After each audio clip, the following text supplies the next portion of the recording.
Welcome back to the podcast, everybody. Retro Life for You, movies in the 1980s. My name is Chris Adams, host of the show. And with me in what looks to be a Japanese kimono, Oh, I didn't even think about that. Travis Rollins. The world do you have on right now? Is Makes that me like a sumo outfit? Like a Japanese I'm kimono? having audio trouble. I'm having audio. Oh, no, he's having audio. Well, while he's having his audio issues, I'm going to go ahead and just tell you guys what we're doing this week. Then we'll get to the niceties and everything. We are going to be doing the movie Rad, if you remember the BMX movie from the 1980s.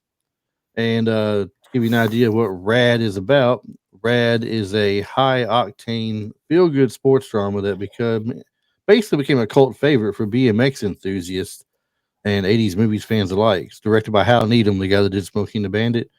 And the movie follows Cru Jones, played by Bill Allen, a small town teenager with big dreams of becoming a BMX champion. When the ultimate BMX On my race, back. Helltrack, comes to his hometown, Cru defies the odds and overcomes obstacles and takes on the professional riders to prove he's got what it takes. So, fun On my movie. back. Travis is back. We were killing I'm back. the dead air time with talking about our movie this week, and you know. My word. So back to your attire, man. What is this? Is this like a? Is this your karate gi? Is this like a Japanese kimono? Are you dressed to be like a sumo wrestler? Yeah, man. Come on in, All the man. above. I'm way more chill. I'm way more chill than you. It's hard to see. Or I don't. It looks like my screen's froze, but if I could raise my arms, you see, there's no hair under there. It makes me aerodynamic when I fight. Oh no, your screen's not frozen at all. I'm just teasing. How'd your weekend go, man? Quick. They went by fast. They always do, don't they? They do, especially when you get back to work after holidays. Yeah, I've had back to back weeks where since I have a state job now, we have back to back weeks where we were off like Christmas Eve, Christmas Day, then New Year's Eve, New Year's Day, and this is my Mhm. first full week coming up, and it's like I'm tired. I'm not Yeah. quite sleepy yet, but I am tired. But I mean, I know my weekend has gone by so fast, and it feels like I haven't had enough time to do anything I wanted to do much. I think all the chores out of the way, you might say, the shopping and all that good stuff. But uh, Well, that's good. I could have found a lot of things to do I didn't have time to do. So to the movie this week, straight to it. We're doing, as I mentioned, to everybody, we're doing Rad BMX, great movie from the 80s. It But was a great movie. for some reason, Travis, I thought it was like a 82, 83, something like 84, maybe kind of movie. This is from 1986, 1986. year I before was I six started high years school. old. This is probably around the same year that I won my BMX bicycle from selling the most world's finest chocolate bars at the school. Were they really the world's finest chocolate bars, though? They must have been. I won a BMX bike off of them. I mean, but let's think about it. They only cost $1, right? Hmm. And I mean, surely if they were the world's greatest, they could have got more than $1 a bar. I don't know, maybe, but they were. I mean, I don't know, man, because they were helping children. You know what I mean? That's true. Fundraising, fundraising. True. Absolutely. So maybe they are the world's finest chocolate. That's a good point. What kind of BMX bike was it? Was it just a BMX on it, or is it a mongoose? I Or think it was an old Diamondback Pro, but it was black and red and had BMX on it. yeah, But it had the spoke wheels, so I know what most mongooses had the plastic 5-star rims, like on a old Fox body Mustang. yeah. I think it was an old Diamondback Pro. I don't It remember had the spoke on it. exactly which one. I think mine was a Huffy BMX. If Yeah, I'm not mistaken, when I was that age. But Huffy's was good. You had Huffy. The big ones were Diamondbacks and Mongoose and Schwinn. there was a Huffy and Murray and something else, Huffy I and believe. Murray. Yep, Huffy and Murray. DG. DG was a big one. Yeah. Well, I'm not gonna say I paraded around act like I was Cru Jones or something, but we did used to have little dirt track in behind some apartments we lived in. We used to race down when we were younger to see who'd get to the end first. Oh, son, I used to BMX, boy. I used to ride them things. I'm talking about off the ramps, off the top of the house, into the trees. I didn't give a dang. Oh, so you were the stupid one that was always getting laid up in the hospital or on the Nope. couch at home because he thought Nope. he could do something with that bike. Nope, not one time, buddy. I did it. I Did didn't you think do the I didn't did you think do it, boy. the I did flip? it. Did you Hell flip the yeah. bike all the way upside down and land back on the wheels again like in this movie? Nope, no backflip. No backflip. All right. No backflip. Well, I wouldn't have tried it. The best I did was jump off. I think we had this discussion last week or the week before. The best I did was jump off a little sidewalk that ended and went 5 feet down to a little dirt landing in the side yard of one of the apartment buildings. And Yeah. I told you about my.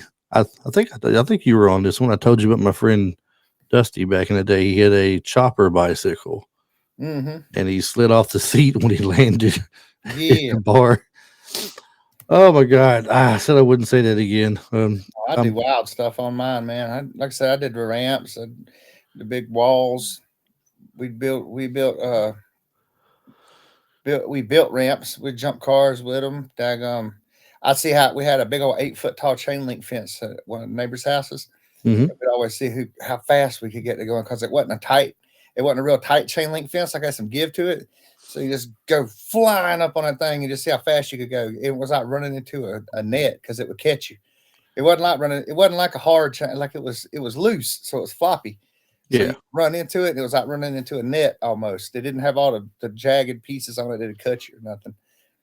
We didn't get too crazy. We did the ramps. We made ramps to jump off of, and we had sidewalks to jump off of, and tried the little silly things that every kid did, like popping the wheelies and riding with no hands and all that stuff, and standing up on the seat, Bunny hops onto the bunny daggum hops. Yeah, sidewalk.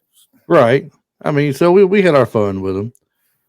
This movie directed by Hal Needham. Did you hear what I said earlier about what other movie Hal Needham directed that we've done on the show already before? I think I missed it. So, do you know what other movie Hal Needham has done? Not really. Smokey and the Bandit. Oh, what? I guess I Yeah. do. Yeah, Smokey and the Bandit.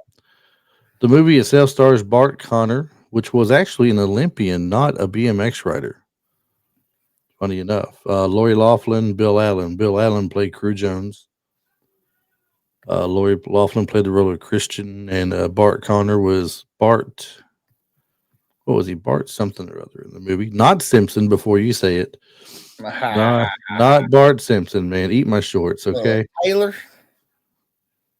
Was it Taylor? Bart Taylor. Bart Taylor, that was it. Yes, Bart Taylor.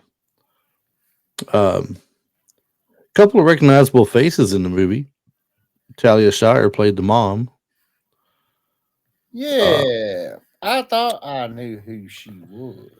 Jack Weston played Duke Best. He's the guy that was running the company that sponsored the three main ones, Bart Taylor and the two twins. He was the Mongoose team. Mm-hmm. Now, did you recognize him from something back in the 80s also? I know right away where I knew him from when I seen him. No, I was surprised that I saw Adrian in there. And then no, maybe no. I'll go ahead and tell you, Jack Weston, who played Duke Best, was the guy from Dirty Dancing that ran the place where the family would go to for vacation every year. Where they did the lift. He was the one that put baby in the corner. Well, no, the dad put baby in the corner. The guy who owned the place was one up there. He was talking to the guy about how they don't have places like this anymore, dances like this anymore, music and stuff. And he's one that hired Johnny and the rest of them to do the dancing there, put on the show. The older guy, bald-headed guy. Yeah. And then Ray Walston was in there, Mr. Hand from Fast Times at Ridgemont High. Yeah. I kind of liked his character. Him off. Yes. Yes, I like his character. He said, "Know this," and he gave him the bird right there to his face. Yeah. He bought up all the what was he said 27 about 27,000. Yeah, he was short $27,000. But first off, So we know Cru wins the local competition to win a spot in the Helltrack race, Right.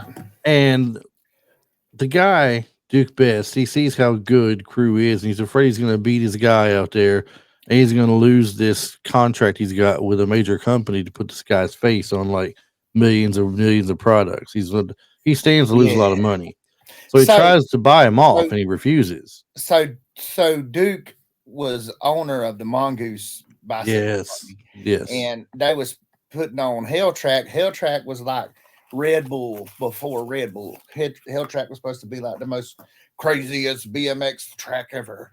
right. So Real quick, that's race starts out doing. with a big drop on a wall. They were you to ride down the wall and then take off from there, making Yeah, these pretty tight scary curves, drop. tight turns. And Went then up right this. through a two pole and up and out of a 2x4. What's this? The trickiest part, running up this ramp and hopping up onto a platform to Yeah. continue going. And some people couldn't make that jump, and it got eliminated. The ones who were making it kept going over and over. But yeah, he was supposed to be bought out. Or he was trying to buy out Cru, and Cru wouldn't go for it to throw the race. So they make up some rules. The first rule they make up is you got to have a sponsor. Yeah. Well, then, so they still give him the $10,000 that he won from the initial race. So he takes the $10,000 with the idea of his sister and making T-shirts and stuff, and they make a bunch of T-shirts and call themselves Rad something or other. And they're basically that's going to be the sponsor. They're going to sponsor themselves this way. But then they make a new rule that says the company who sponsors you has to have $50,000 worth of sales, and they were about 30. No, they were about what was it? They only had like $500 made in T-shirts. Yeah, something like that. So they were like $49,500 short, basically, of reaching that potential. The town comes together and takes up collections, still $27,000 short. And the one guy there that just said the world would be better off with no kids in it, he takes it upon himself, makes an investment of $27,000 worth of T-shirts because he says after he beats your boy on the track there, I imagine they're going to be worth a lot of money. Right. You might want to invest in some yourself where it's over with. That's what he told him. So, but it's a very fun movie, and the cast was pretty solid. I liked the Lori Loughlin and Bill Allen chemistry they had there between the two of them. She was a BMX rider herself, mainly for trophies, doing like I guess tricks and show and stuff like that. Yeah. Not really racing like the rest of them, but still. She did the technical stuff.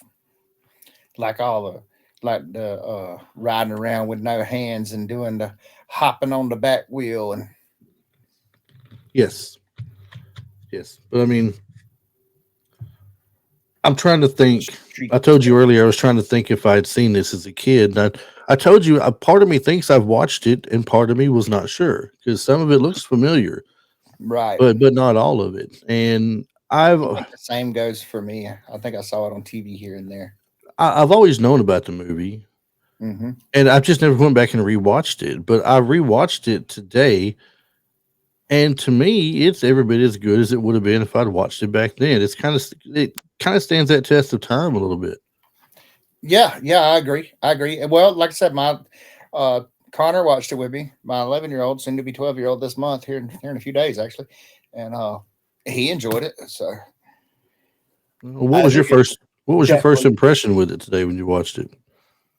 First impression?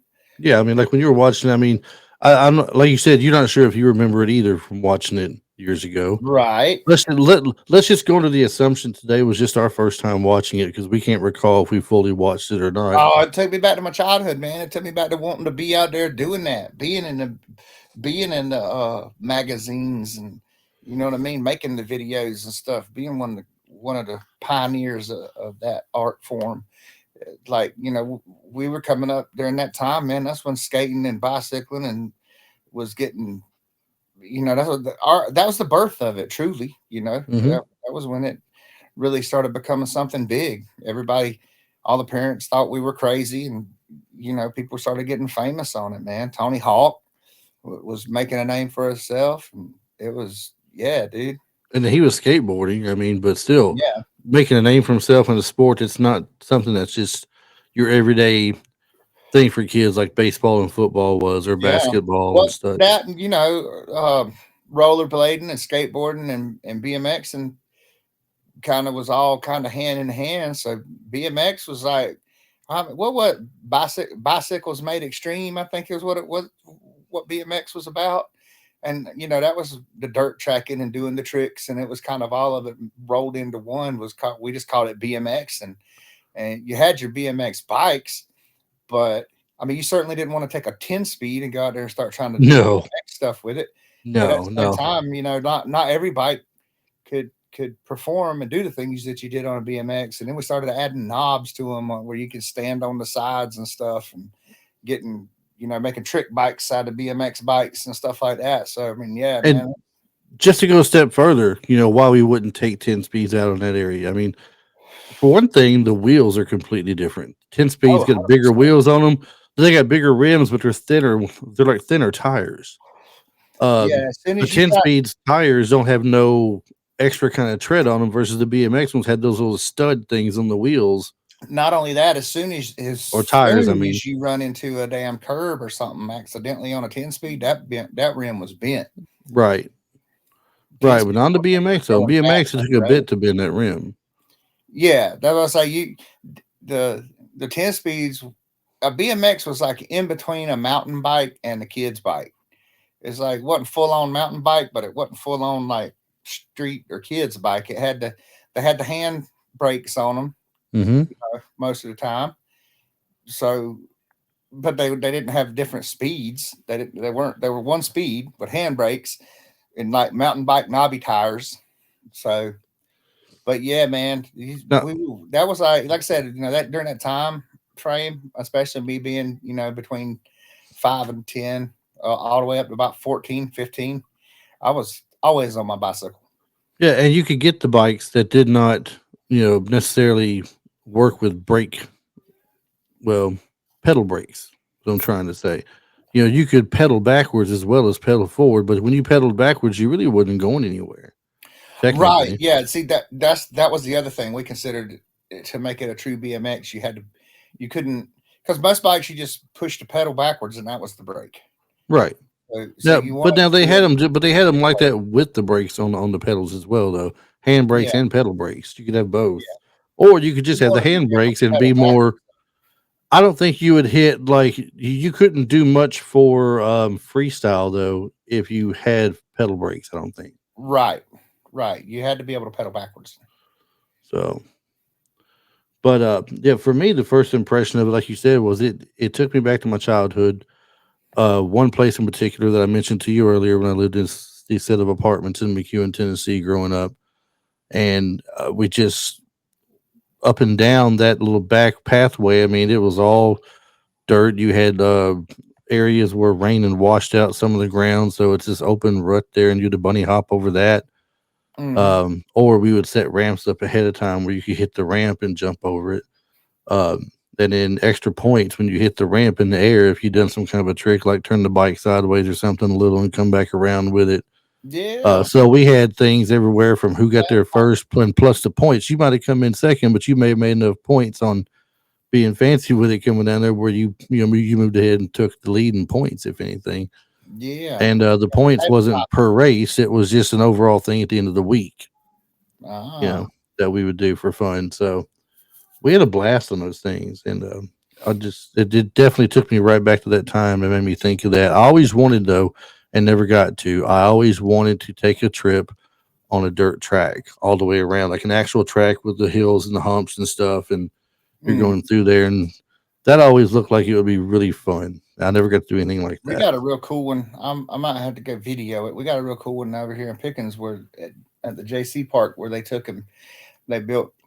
They made a track out through the woods, and they actually built like a wall that you can ride up on the wall, and some uh some other little features like a rail to ride through, and some wooden stuff. Kind of. So yeah, some pretty cool stuff. Yeah.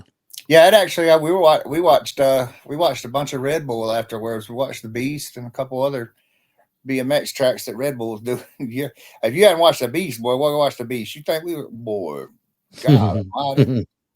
Them mugs is crazy. Something to see, huh? It's insane. They're out in the mountain in the middle of Nevada or something. But dude, I'm talking about you fall there. Like there's some places there. Like if you fall, that's it. It's insane. Not finishing that race. Mm-mm. Um, how well do you feel the movie captured the BMX culture of the '80s? Like Oh, when we say oh, the culture of it, you remember back then. I mean, the clothes they wore, the way they acted, the way yeah. they talked, the way they rode their bikes. It wasn't just a standard. I'm riding my bike to school today. No, if they rode their bikes to school, they found every obstacle they could to jump over or bunny hop on, or 100%. you know. But 100%. do you think the Yeah, movie I did a think good they did. job of capturing that? Yeah, I think they did it wonderfully, except for the one part where when Cru pulled his bandana down on his leg, he didn't have it facing to the outside. We used to face him to the outside and wrap him up. My boy asked me what the bandana on his leg was for, why he pulled it down like that, and I told him, I said, that's so his pants leg didn't caught up in the chain in the wheel spoke. Because if you wearing blue jeans and they floppy, your daggone pants leg will get caught in the wheel spoke. But if you band, so we did that a lot. If you tie a bandana around it, it pulls it up tight. But then if you tie your bandana, you got to wrap the hanging part out because it'll get wrapped up in there. The nice thing about a bandana though is a bandana will go through the spoke, whereas your pants leg will get caught up with it and just stop it. Yeah. But Yep. that was a little thing. But I was like, we used to do that, so it was like I think they captured it pretty doggone spot on. The only thing I didn't like is when they went ass sliding. They did it fully clothed. It was like, why would you go in your coat and at least take your coat off? I I don't know. I mean, how cold was the water? What time of year was it when they were doing it? Was it cold outside? They don't take their coats off or something? I know, but a cold coat. I don't know. I did read when I was looking at trivia for it though that part of this movie was filmed later in the year, and they wanted to make it feel like the rest of the year, so they made them take off jackets. And they were painting leaves green and Oh my all kind of gosh. stuff like that. So maybe that's what had something to do with the water was going to be cold when they hit it, and they knew it, but they did it dressed that way or something. I don't know. That's all I could come up with on it. To be honest with you, was that because I was wondering the same thing too. Who actually does it that way? You know, if you're going to go do it, you know, you're going to be out in the in the water. You don't want to be in fully clothed going into it. I mean, I have No, a fit if I correct. step in a puddle and my shoe and sock get wet. I ain't gonna be leaving Right. my coat on, my jeans on, and everything else like that. Yeah, that's Just can't do it. crazy. Now, since I don't remember for sure watching it years ago, and you don't, do you think at the time when it came out that the movie got as much recognition as it might have deserved? Because it didn't make a lot of money to theater. Yeah, It made about I think maybe not honestly, and it may have been. You know what? I mean, I don't remember the scene truly um during that time, but I do remember it was huge in around 88, 90s. Like bikes only got bigger and bigger and bigger. So maybe I would even venture to say maybe it was a couple of years ahead of its time. it could be because I remember Gleaming the Cube come out in '89 and Airborne come out I think in '90 or '91 somewhere in there. Airborne was about rollerblading and Gleaming the Cube obviously was skateboarding. And I Mhm. thought both those did fairly well and got some recognition. So maybe it did come out a bit early for its time and should have held out. Hmm. I don't know. But then again, BMX Bandits, I think, had already been out Yeah, and they may have been playing off what. that may be what it was. It may have gotten overshadowed or something. I don't think BMX Bandits had a ton of success or anything. I might be wrong, but I Yeah. think that since that was already out, why not put this one out too? I guess direct competition. Did you like the character of Cru Jones as being the protagonist in the movie? I really did. I did Uh, enjoy Crew. I like the character and the Good build kid, up of the just trying to. character. Yeah, I was gonna say, just a good kid trying to dang follow his dream. Yeah, I mean he was supposed to be taking his retest of his SAT, Hmm. and his mom wasn't going to let him do this race to qualify for Helltrack or anything, and he ended up getting her name forged on there. He was, which was the humorous part in the movie, is he's trying to forge the name. You can see about 20 wadded up pieces of paper off to the side, and the little sister turns around and signs it You're just apparently writes it right, perfectly. just boom. Yeah, he's like, "Where were you the last 2 hours?" Yeah. So once he gets out there, proves his worth and everything, and his mom sees how well he's done, how much it means to him. She kind of changes her tune a little bit, but Yeah.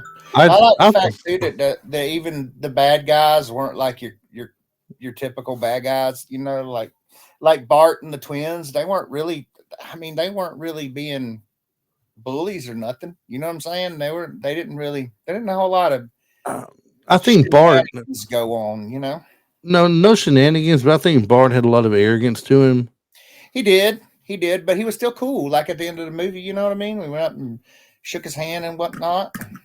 Well, not only that, but he technically had the race won. He was far enough ahead in length that he could have kept going and won. But what did he do? He stopped and Yeah. he waited because he wanted to prove to Cru Jones that he's the better racer out there. Right. And as it turned out, he ended up not being the better one in the end. Not that day. Yeah, not that day, at least, anyway. So if he'd kept going, though, it would have been his to keep, and Crew would have come in second, which is not a bad thing Yeah. on a track like that and everything.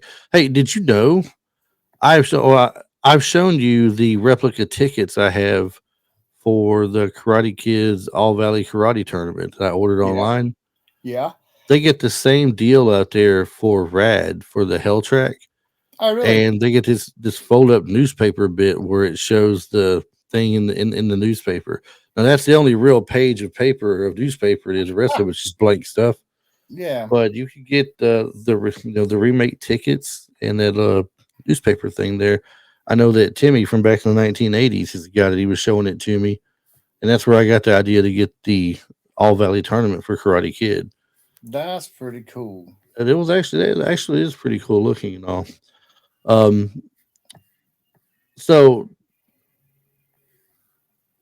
I'm looking at a question about how did Lori Loughlin's character Christian contribute to the story, but I guess a better question is, uh, I mean, do you think they really had to have her character in the story to make it worthwhile, or do you think if the character Christian was never a part of it, would it have still been just as interesting of a movie? I think it would have, but at the same time, the dynamic of her cheering him on and kind of, you know, like when he was doing the backflip and everything, and she's like, "Well, even if you land it, the mattress says you're still going to wreck it." Do you know what I mean? Right, no guts, no glory. Yeah, and they didn't spend enough amount of time on the romance, so to speak, Yeah, side of it that it took me out of the movie or anything. So right. And I'm not trying to take I anything like, away from her or away from her acting or anything. She played a good role. She was great with it. yeah, but I And don't think it was that part of the story wasn't dynamic enough to make it to where I think the story would have suffered without it. I think the highlight of the movie for her in it was they were at the prom that night, and why those people were there at that local prom was beyond me. But they showed up for that prom. The BMX riders did, and she was there, and they had their bikes in the gym with this stuff. So, and Yeah, everybody thought that at was good. first that Christian and Bart were going to do their little BMX dance thing or something, but Yeah, instead he wanted nothing to do with her or something, and she gets Crew to come out there, and they have a little. It's like a bicycle dance going on, or yeah, like a little competition of style and tricks that you can do in that little area. yeah, So that kind of put the two of them together in a good light, and they kind of played off of it from there. I think you didn't see no romance building up; it just kind of happened, and then she's his cheering section, his I believe in you. Do you believe in you? Kind hmm. of thing. So Do you know no. that the movie was almost named Balls Out? Yes, they were going to originally call the movie Balls Out, which and the cop used that at the end of the movie too, when he Yeah, tells him, he's been chasing him all his life basically on that yeah. bike. Just pretend like you're at the wood yard. Go Yeah, balls out. go balls out, and he did. He He did. did. Um, which supporting character stood out to you the most? Supporting character? Yeah, you know, I the mean, people. the easy answer would be Lori Loughlin, but I think it'd probably be a combination of like the cop and his friends and his little sister. You know, they were all of them kind of contributed. You know, a little bit. Yeah, the sister's always wanting him to win. She thinks he's great. She thinks he's better than Bart Yeah, Taylor. she's The about to cop get has chased him fired for so after long. school. He's just giving him props and everything. One of his best buddies, though, there was him, his best buddy, and that girl. And he's Right. talking. He said later in the movie to Christian that he didn't believe they were that far into each other like that. They never really showed it, Oh you know, yeah, and yeah. just kind of escaped his vision, I guess. But his buddy there was Oh, always real good to him and everything as far as believing in him and pushing him along yeah. and stuff like that as well. So that, Yeah, and I thought they were going to be a bigger part of the movie, to be honest, because of the way it came on. It was kind of flipping back and forth between all three of them delivering the papers. yeah, I kind of thought that the little kid and the tall guy, I kind of thought that they were going to be a little more involved in the race, so to speak. I guess. probably been good if they had been. Um, do you? I'm just wondering, as far as this movie goes, Crew plays the classic underdog, Hmm. and we've seen probably a ton of movies in our lifetime about the underdog and everything. Hmm. How does this stack up against other movies that you've watched where somebody's playing the underdog and the movie comes out on top in the end? I would say, as far as that side of things, I mean, less believable because the whole time you're just feeling like Crew could win. You know, you didn't see anything from Bart that would make you think that he wouldn't beat Crew. You've been watching Crew ride the bicycle this whole time. You're like, oh heck yeah, Crew's got this in the bag. You know, Yeah. so I mean, I don't, I, I don't want to say that I don't think it's as good of a movie as what the ones we watched, but as far as that aspect of the story, I don't think they did it as well because straight from Jump Street, we're like, nah, Crew's got this. I'm going to compare it to Karate Kid and Yeah. say that it has. I mean, it's not nowhere near the movie Karate Kid was, Hmm. but what I'm comparing though is the underdog story. Yes, Crew is an underdog to Bart Taylor coming in. He's never, raced against him. You don't know how good he is really and truly. He just knows what he sees and hears in the magazines and everything, and he knows he's going to be a tough one to beat. Um, but you always feel like he's got the greatest chance of, and that he's going to win it, like you said. In Karate Kid, even all throughout when Daniel's learning stuff from Mr. Miyagi, you still don't fully believe in him that he's going to do anything until he gets going in that tournament and gets the jitters out of him and starts doing pretty decent against some of the people. Then you're Yeah. like, okay, well now maybe he stands a chance then, because he's pulling all this off now all of a sudden. But in the other one, in Rad, he's racing constantly with his friends all the time. They're doing stunts and jumps and Hmm. practicing other maneuvers and everything. You always had to feel from the beginning that he's going to be there. Yeah. So, That and he um, wasn't a butthole like Daniel LaRusso was. He wasn't mad. are you still He wasn't yelling? Are you asking still for it. yelling justice for Johnny? Heck yeah, boy. Man, I'm all about the Eagle Fang.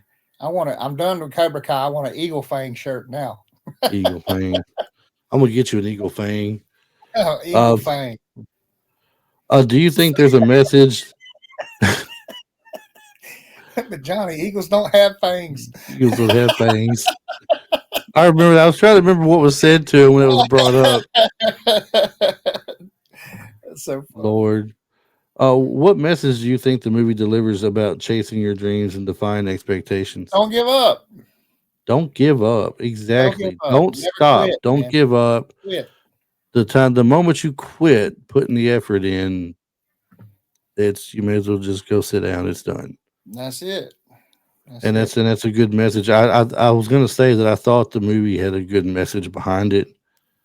Um, we got a movie coming up in a few weeks. We're gonna do called Vision Quest, Hmm. and there's a really good message behind that movie as well too. Once you watch it, you'll see when we get to it. But definitely the biggest thing with this movie is, like it says, don't quit, don't stop, put forth the effort, and you're going to be right there with it in the end. If you don't win, then you're going to be right there with it for Yeah, certain. for Uh, sure. so a lot of BMX stunt riders in this movie. Do you remember the one that was the BMX rider that was sitting on Christian's truck with a cast on his leg? Yeah. The one he asked. Yeah. That was Cru Jones stunt rider. Oh, really? Yes, he's the one that was doing all the stunts and the rides that he was doing until he accidentally broke his leg on set during Oh the movie. my, that's crazy. That's something. Um, but yeah, you could have been famous, man. They should have sent you up there to be a BMX stunt driver. I would have done it. I would have tried, boy. I would have tried. I think they would have been surprised by me. I'd be out there like my man that did the America's Got Talent. Like Oh yeah. I have no formal training. So, well, I'm just we always thought about having tracks, right? And one of these days, I want to run on a racetrack of some sort, dirt bike Mhm. track, for bicycles. Mhm. What did you think of Helltrack compared to what you might have envisioned in your mind as a track you would have been riding on locally or something? Oh, back then, Yeah, back then. for the time, yeah, Helltrack was something serious, man. They said that they had to drop it. They had to drop it down to 25 feet because none of the riders wanted to drop in on it. Right. I don't remember how high it was. I read that somewhere, but they did not want to do it. They kept saying, "No, I'm not doing that." Yeah, You have to drop that down, and and now so they and now did. and now people's dropping in off of not even slopes. I'm talking about they just dropping in off of platforms onto a daggum side of a cliff. So it's came a long way, but yeah, for back then, man, that was a gnarly track for back then. The S curves and the moguls and the Soup Bowl. I was actually like the Soup Bowl is actually pretty impressive, man, because that the wood coming out of the Soup Bowl it was bouncing, so Yeah. it wasn't stable. I think it was a really impressive track for the time. And then truly that jump that little hop up where you come into that real hard little the one that everybody was wrecking on that they said was hard. Yeah. That's You, definitely know, hard. you know what that reminded me of? What's that? American Ninja Warrior. They run up the Yeah, little the curve warp and then wall. up the wall, The and warp then wall, yeah. yeah, it reminded me of something like that almost. But you're on a For sure. bicycle, and at the end of it, you had to hop up onto the top. For sure. That And had they to didn't have a be whole lot of lead in for that either. They were coming off no, the mogul into it. So I mean right? that That's was, what I'm saying. I mean, that's a short space to get that much speed to get up the ramp and then yeah. hop up to the top. Yeah, that was actually that was a pretty gnarly track for sure. Man, It you know was what I liked rad. about the movie? What's Also, that? on top of it being a great movie, had a Mhm. really good soundtrack to it. It did. That song, "Thunder in Your Heart," Yeah. that is a really, really cool song, I thought, for the movie. I like just feel good movies like that too. And as a kid, like watching it now, it's like I told Connor, this is the he said, "What are y'all watching?" And I told him what it was, and then I was like, "It's the kind of movie that makes you want to, when you watch it, you just dream of being one of them dudes. You just want to be one of those dudes." Whenever I watch a movie, especially a movie like this that takes me back to my childhood, and I could see myself wanting to be one of those characters, it's a good movie then. Yeah. That to me, that's what makes it a great movie.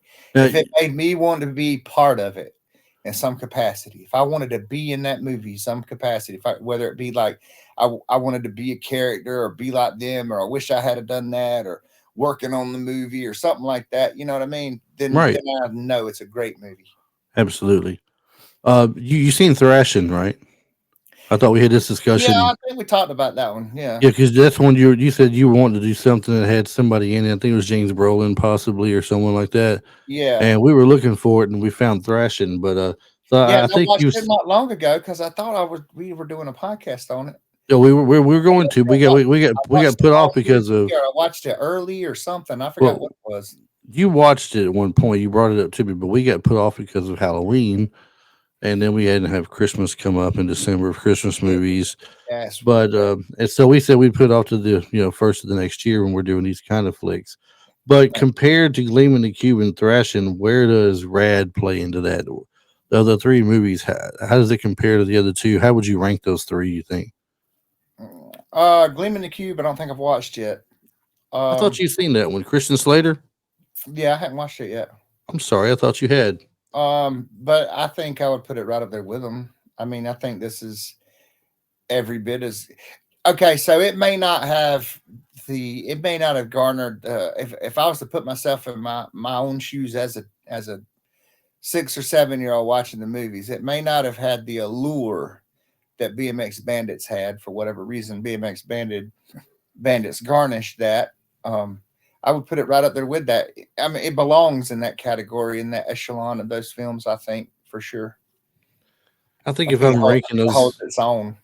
if I'm ranking those three, I think I got Gleam in the Cube first, followed by BMX, and then Thrash. Or I'm sorry, Rad, and then Thrashing. Yeah, But it definitely compares to the other two as far as basically because they're all extreme sport kind of deals. yeah. So I just thought that was good though. What element? Well, no, I'm not going to ask that question because it's pretty simple. It's pretty simple. I'll go. I didn't start. I'll throw it out, but I'll answer it real quick. What elements of the movie do you think hold up today, and what feels dated? Well, the element of the movie that holds up today is the message it sent of don't quit.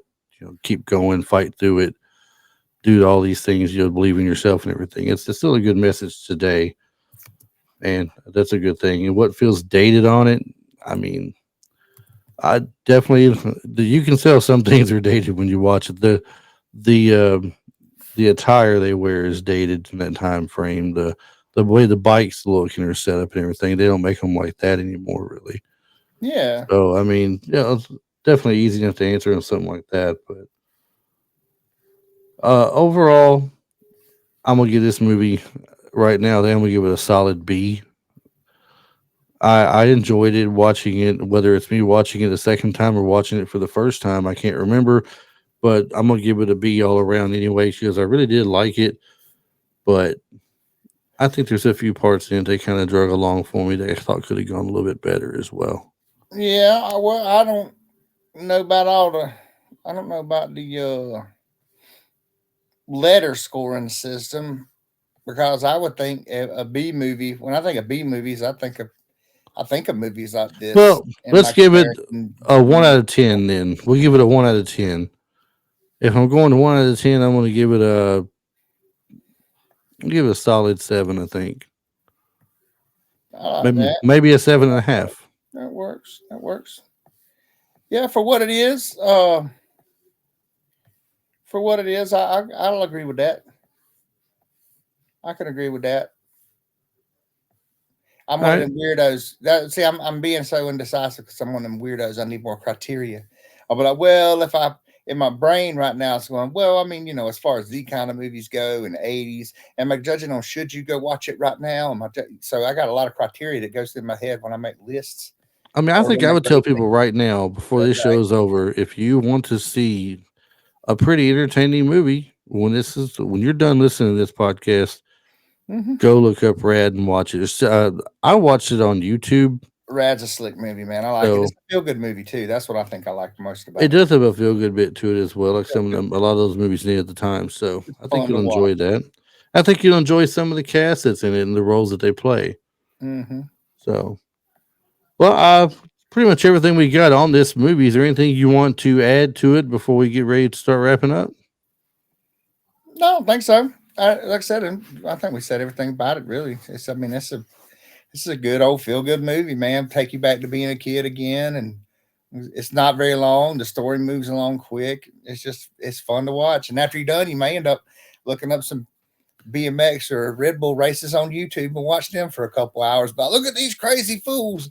I did it just to show Connor and my wife how things have evolved. I was like, this movie back here that was cutting edge stuff. It was like this is like that was truly extreme bike riding back then. It was. Versus now. You look at them now, man. Good God, they're running along the ridges of 100-foot cliffs, doing 60-foot drops, cutting backflips off of them. They're insane. It's like just this real simple flow they got going too. Mm-hmm. It's not being forced or pushed or anything. It just comes natural to them. It looks like. Yeah, So, all right. Well, for like I said, we say it's a solid movie to go watch. We hope you do go watch it. If you do, send us an email and let us know how you enjoyed it, what you thought about it. And that email is retrolife4you@gmail.com. You will find us on all the social medias out there pretty much that well, I guess I can't say all, but you'll find us on No, Facebook, Instagram. We have a TikTok page for the time being. We'll wait and see if it's being shut down or not, right? And then we're on YouTube. Last and foremost, we're on YouTube. So yeah, we got to do something about it. Got to do something about it. gotta do something. Go to that cop and say, "You want to be starting something? Huh? What's up?" Got to be starting something. Got to be starting. Yeah. All right, and also do not forget you can listen to us in the web browser or watch us in your web browser, even if you're not at YouTube, by going to the website at www.retrolife. I'm sorry, yeah, retrolife, the number 4, the letter U.com, and the video is in the show links, the show, and as well as just clicking play right there and playing it right there in your browser. Listen while you're doing some work at work or something. Yeah. Tell them Chris and Travis ranked number 1. You got to listen to them. No Rank number hesitating. 1. Rank number 1. And Number they 1. sell BMX bikes on the side. We'll even autograph it for you. Oh yeah. I'll sign it, Cru Jones. It might not mean nothing, but I'll sign it that way. So anyway, Travis, you got anything you would add to the end of the show this week? Yeah, just remember we selling them BMX bikes on the side. Call us up. We'll make you a really good deal. Oh,